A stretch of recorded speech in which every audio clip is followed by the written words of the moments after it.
Salam alaikum les filles, j'espère que vous allez bien. Alors vous m'avez grave manqué. YouTube m'a manqué, de filmer m'a manqué, de faire du bricolage m'a manqué.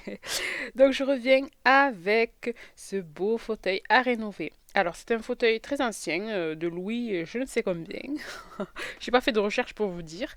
Donc il est très joli, très solide, il est en très bon état. Le bois a été repeint en noir mat. Et le tissu est du tissu cuir ou simili-cuir, je pense que c'est du cuir beige, mais qui est taché, qui est coupé, qui est ancien. Donc on va le rénover en lui mettant un joli tissu en velours gris pour lui donner du peps et lui redonner modernité. Il va être très joli. Alors si vous avez un fauteuil à rénover, cette vidéo est faite pour vous.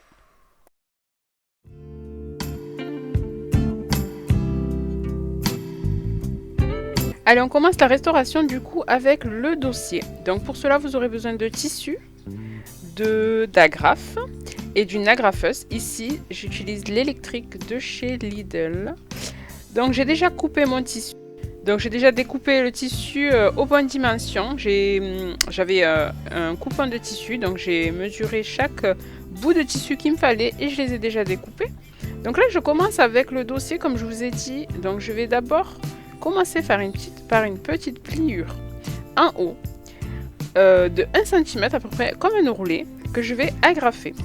Et ensuite, je vais agrafer tout le contour en suivant la ligne du bois pour faire, on va dire, le gabarit qu'il me faudra.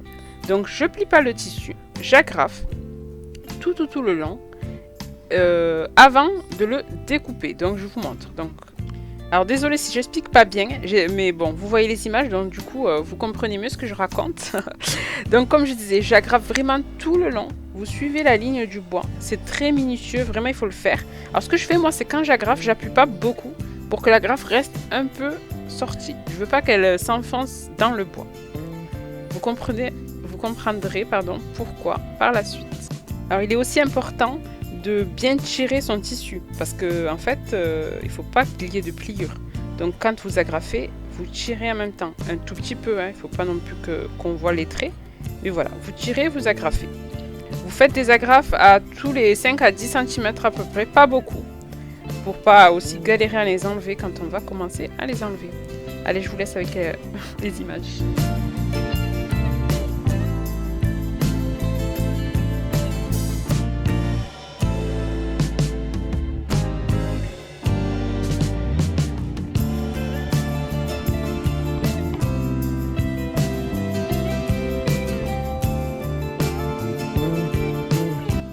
Donc là, on arrive à l'étape que je vous disais. Donc là, je vais découper tout le contour en laissant 1 à 2 cm de tissu qui va me servir d'ourlet.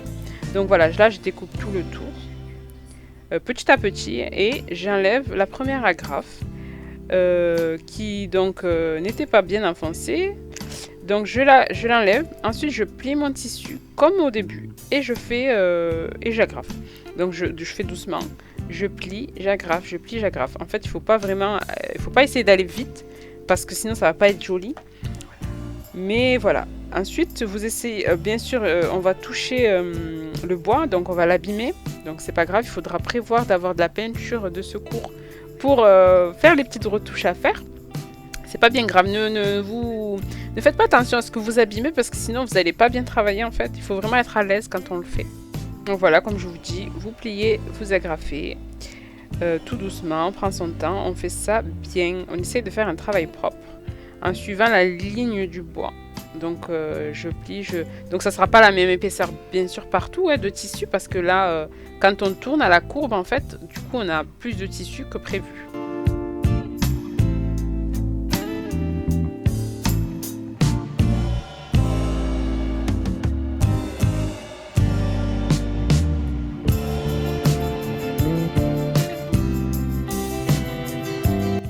Et voilà ce que ça donne une fois tout agrafé. Voilà, j'ai fait tout le tour, donc j'ai pas tout filmé, désolé. Mais vraiment, je stresse quand je filme, j'arrive pas à bien travailler. Du coup, voilà ce que ça donne.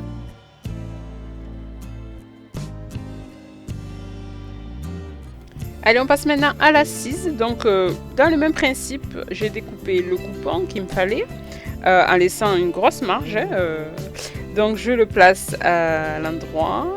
J'essaye de le caler sur les côtés et je découpe le surplus de tissu. Et ensuite, je plie et j'agrafe. Comme, voilà, après, c'est le même principe, hein, on fait la même chose. Donc, on plie bien, on agrafe en suivant bien la ligne du bois.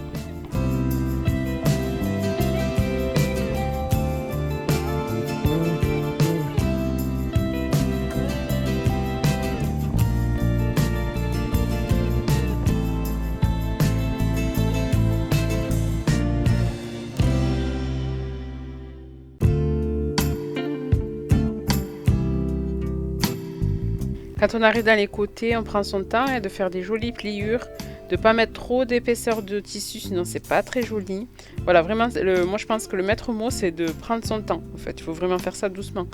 J'ai mis énormément de temps à faire ce siège parce que j'aime bien prendre mon temps et faire ça bien, du moins à la hauteur que je suis. Donc j'essaye de faire ça bien. Alors prenez votre temps vraiment, on n'est pas pressé. Si ça dure 10 jours, ben ça durera 10 jours, c'est pas grave. Hein. Voilà, voilà, et je vous montre le résultat tout de suite. Voilà ce que ça donne une fois agrafé. Donc voilà, j'ai fait tout le long, ça fait genre comme une petite couture. Parce que j'essaye de mettre les agrafes bien un à côté de l'autre en suivant le trait. Donc ça fait super propre.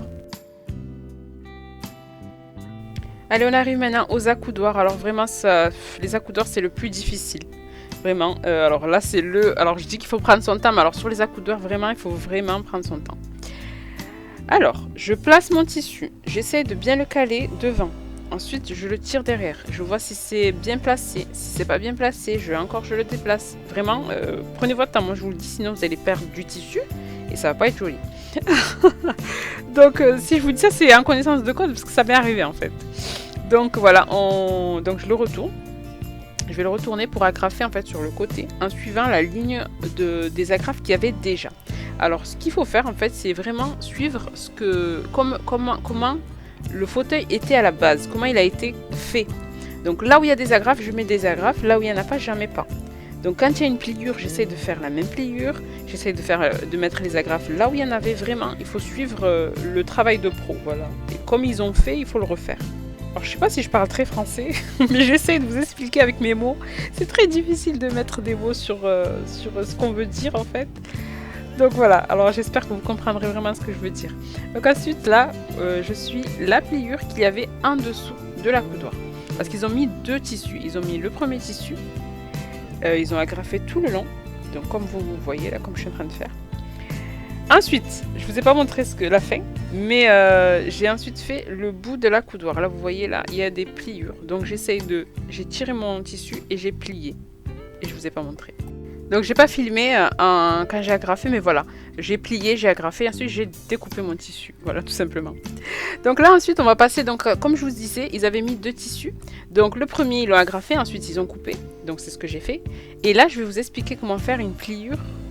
Une couture invisible. Donc c'est-à-dire qu'il faut retourner son tissu, agrafer tout le long comme j'ai fait et ensuite le retourner et là vous allez voir que toutes les agrafes sont invisibles. Et voilà, c'est ça le but en fait, c'est d'essayer de camoufler les agrafes parce que c'est très moche les agrafes, hein, on est d'accord. Donc voilà, j'ai agrafé, là j'agrafe tout doucement, j'espace et ensuite je reviens sur les espaces. Et voilà, quand j'ai agrafé tout mon tissu, tout le long de la couture, en fait, là moi je ressens quand j'agrafe, en fait, je sens que mes agrafes rentrent dans la pliure que eux ils avaient déjà fait en fait. Voilà, on retourne son tissu et tadam, la pliure est parfaite. Ou du moins elle est parfaite à mes yeux en tout cas. Allez, ensuite on va découper le surplus de tissu qu'il y a tout autour pour pouvoir faire en fait la même chose que j'avais fait déjà tout à l'heure. Donc on coupe, on plie en faisant un petit ourlet et on agrafe tout le long.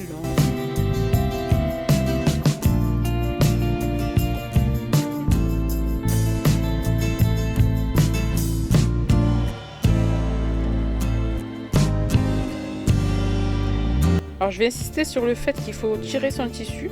Alors déjà pour détendre un peu la fausse couture qu'on a fait, pour qu'elle se voit moins, qu'il n'y ait pas, une épaisseur en fait. Et pour que ça fasse déjà plus joli aussi, parce que si ça baille, ça va pas être très, très pro, quoi. Essayez de faire un truc assez joli, assez pro, même si c'est vous qui allez le voir, il faut quand même que ça soit joli. C'est très important en fait d'être satisfaite de son travail final.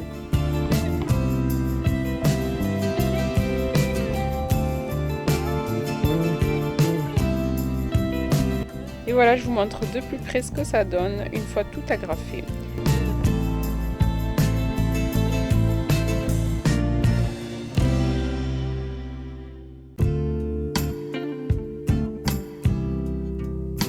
On passe maintenant à l'étape de finition. Ah ok, la plus dure. Je déteste vraiment cette étape. Alors vous voyez, il tombe, je le remets, il retombe, je le remets. C'est très très difficile à mettre. Alors les personnes qui veulent pas faire ça, qui veulent pas mettre des clous parce que c'est très difficile à mettre et très long aussi parce qu'on en met un par un, vous pouvez mettre un galon que vous collez à la colle chaude. Tout le long, ça fait aussi très joli et ça fait la finition. De toute façon, on est obligé de mettre quelque chose, on ne peut pas laisser ça avec des agrafes. Ou on met des clous, ou on met un galon, très joli. Ou alors, pour celles qui me demanderont, j'anticipe les questions, pourquoi pas mettre les bandes de clous? On peut pas parce que comme c'est arrondi, en fait, il faut tourner et tout ça, on pourra pas. Donc voilà, c'est vraiment un par un le clou ou alors un galon. On arrive enfin à la dernière étape, donc je passe un bon petit coup d'aspirateur pour enlever toutes les petites poussières et je vais vous dévoiler le résultat final. J'espère que vous avez apprécié, que je vous ai bien expliqué. N'hésitez surtout pas à venir me voir en commentaire.